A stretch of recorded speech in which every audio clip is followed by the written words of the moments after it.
Good morning, happy Thursday, beautiful people. It's your girl Jen, and I am checking in with you. I hope that your spirits are high, and if they're not, I hope they get there. I sincerely do. If you've never been here before, I just try to show people how to get through life, with a positive attitude, because I know everything is crazy right now. We got a lot of things going on, but the world keeps revolving, so we got to keep going. But I try to show it in the most authentic way possible. If you have not already, go ahead and hit that subscribe button, because I promise you will love it here. It's all good vibes all the time. All right, y'all, so let's get into it. What do you do when you feel overwhelmed? For me, this week has been nuts. I'm dealing with one kid that is working his way towards graduation, so it's a lot of things that need to be handled. I have another child that is fighting a virus. I have been trying to maintain my household, and I'm not really getting much sleep. Now, I say all that to say I'm not on this woe is me, I'm a mom. Okay, that's just what it is. So I can either sit there and complain about it, I can whine about it, I can lament about it, or I can do what needs to be done. I choose to just keep my head down and do what needs to be done. But I have been feeling extremely overwhelmed. Some things changed in my household unexpectedly. So they have affected how we're going to move forward with certain things. I have certain goals that I want to reach. And I'm not saying that I can't reach those goals, but I'm going to just have to find another way to do it. I'm going to have to pivot. Y'all saw my post last week about pivoting. When I post these morning vlogs, morning videos, trust and believe they are really coming from the heart, because they are based on real things that I'm going through currently. So today I have hit a wall, because I thought today my youngest son would be going back to school, but he is still fighting a virus and cannot keep food down. That not only, besides the fact that I have to change my schedule for today, that's not as important to me. I just want my baby to feel better. He's been dealing with issues with his allergies, with his eyes, with migraines, with earaches, with sinusitis, and now this virus where he has not been able to keep anything down since about Tuesday. Today is Thursday. I don't know what else to do, and I just want him to feel better, because I'm the type of parent, I love my kids to the point where it hurts me if they are not feeling well. Like, it really emotionally bothers me. I cannot stand for my children to be sick. It's like I want to take all of that away from them and just absorb it into myself, because I feel like I can deal with it better. I don't like when my babies don't feel good. Because of my medical history, I've had a lot of things go on with me. So I just kind of keep it moving. But with my kids, like especially my little, who tends to be the person that if there is something going on in school, unfortunately, he's more susceptible to it, and I've been praying about that. So your girl is just like, whew. So plans have been changed, plans have been pushed back. I'm just back to work as well. I'm working Fridays, Saturdays, and Sundays. Even though I am not back to full shifts, I am still working. And also, this week it's been raining. So if you have not been following me, I had two foot surgeries last year. I have a plate in my foot. So every time it rains, I feel it. I get these sharp pains in my foot. I do take a nerve pill, and that does help somewhat, but I don't really care for it, for the simple fact that the nerve pill eventually can cause liver damage if you take it for too long of a period. So I don't always take them every day. And I do not like taking pain medicine. The pain medicine prescribed makes me sleepy and loopy, and then I can't finish what I need to do. So I just kind of deal with it. It's supposed to, I think, rain again today. If y'all can see out my back window how dreary it is. I'm believing God that it's not gonna rain, but the way my foot feel, That's another story. So I'm just blessed that I don't have to work today. I will deal with tomorrow when it gets there. So basically, when I'm feeling overwhelmed, I do one thing at a time, because that's all I can do. If I sit there and I think about everything, bless you, my mind just starts going, you know. So I try my best to just do one thing at a time, to the best of my ability, complete that, and move on to the next.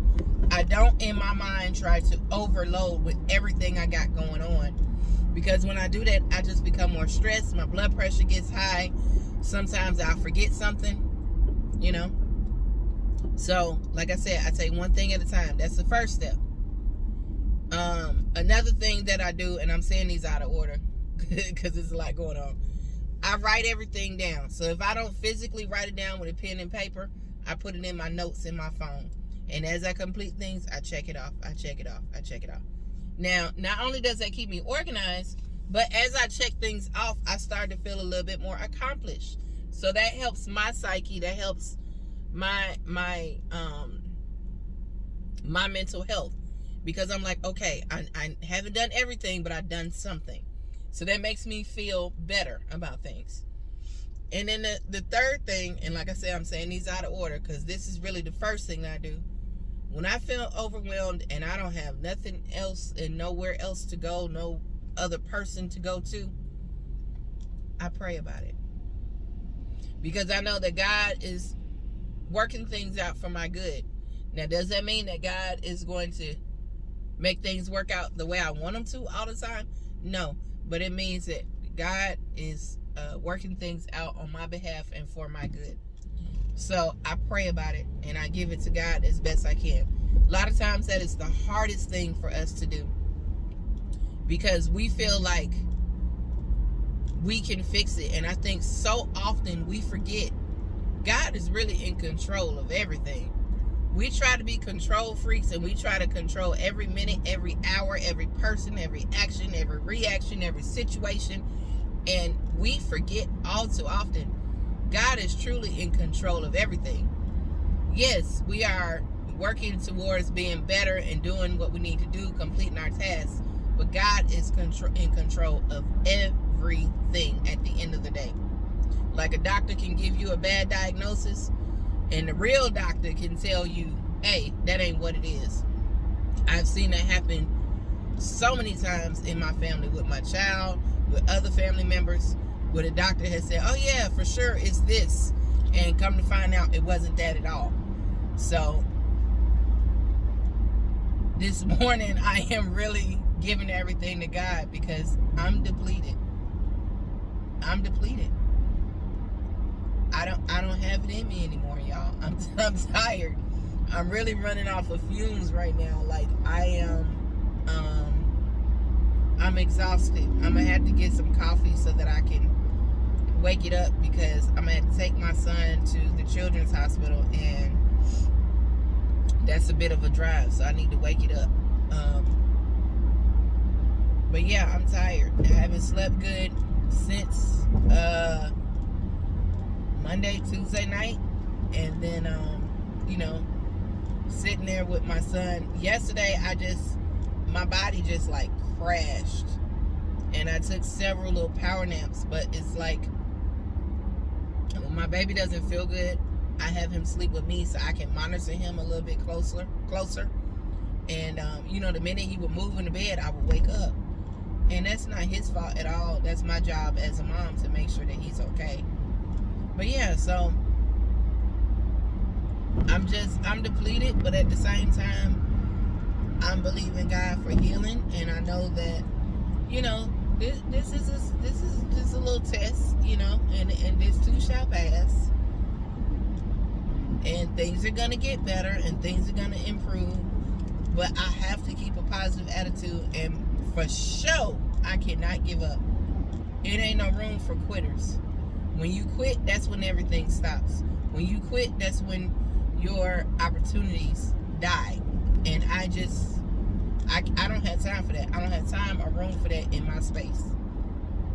There's certain things that I want to do. I've been restructuring my house for over 6 months now. And when I say restructuring, that means changing the way that I parent, changing the way that I organize, trying to show up as a better parent, a better person, a better woman, a better daughter, a better sister, a better friend. Doesn't mean that I do everything perfect. No, it does not. But I, for the last, I'll say year, have gone through this extreme transformation where I just want my life to be better. But I realize me just sitting there talking about it is not going to get it. So it takes action. So my action for this morning is prayer. That's all I got. So, you know, sometimes when you're overwhelmed, the only thing you have to hold on to is God. The only thing you have to hold on to is your faith. And it's funny that we say the only thing like it's the last resort when it should be the first resort, right? You know, a lot of times we wait until things get extremely bad and then we say, please God, help me, Lord. When it should be the first thing. I think not because we put God on the back burner. I think a lot of times we feel guilty for going to God first. Because we read that scripture wrong that says faith without works is dead. Thinking, no, I got to work it out myself and then I go to God. When really, you should go to God first because he might put the ideas in your head to help you work it out in an easier way. And I ain't going to say might, he will. He has. So yeah, y'all. Anyway, I just want to leave y'all with that. If you got something out of this video, go ahead and hit that subscribe button. I pray that y'all have an amazing Thursday on purpose. No matter what it is you're going through. As long as you are breathing and you are in your right mind, you have the opportunity to go ahead and make that thing better. But it's always 10 times better when you put God in it. But anyway, y'all, let me get to this crazy day. And I will talk to y'all next time.